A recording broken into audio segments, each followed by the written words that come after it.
વડોદરાના 10 વર્ષના બાળકે અનોખી દેશભક્તિના દર્શન કરાવીને મોટેરાઓને પણ પ્રેરણા પૂરી પાડી છે।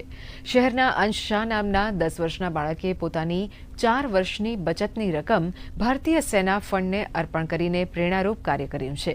ઓપરેશન સિંદૂરથી પ્રેરાઈને આ બાળકે પોતાની બચત સૈનિકોને અર્પણ કરવાનું નક્કી કર્યું। માતા આનંદા સાથે કલેક્ટર કચેરી પહોંચીને બાળકે કલેક્ટરને પોતે જમા કરેલી બચતની ગુલક સોંપી હતી। જિલ્લા કલેક્ટરે પણ અંશની આ ભાવનાને બિરદાવીને પ્રસાદીનો બોક્સ અને એક પ્રેરણાદાયી પુસ્તક ભેટમાં આપી તેનું મનોબળ વધાર્યું હતું। કલેક્ટરે અંશ શાહે આપેલી ગુલક DSWROના અધિकारी નિવૃત્ત લેફ્ટનન્ટ કર્નલ કમલપ્રીત સગ્ગીને સુપરત કરી હતી। सोचा कि अब उनके लिए थोड़ा डोनेशन में जितना अपने गुल्लक से दे सकता हूँ, अपनी सेविंग से दे सकता हूँ, उतना मैं दे देता हूँ। इसके लिए फिर मैंने अपना गुल्लक दे दिया। कश्मीर में जो हुआ and he was really sad for the people for Kashmir, और उनका जो बदला लेना था उसमें अपनी आर्मी ने जो अच्छा काम किया है तो let us support the army people.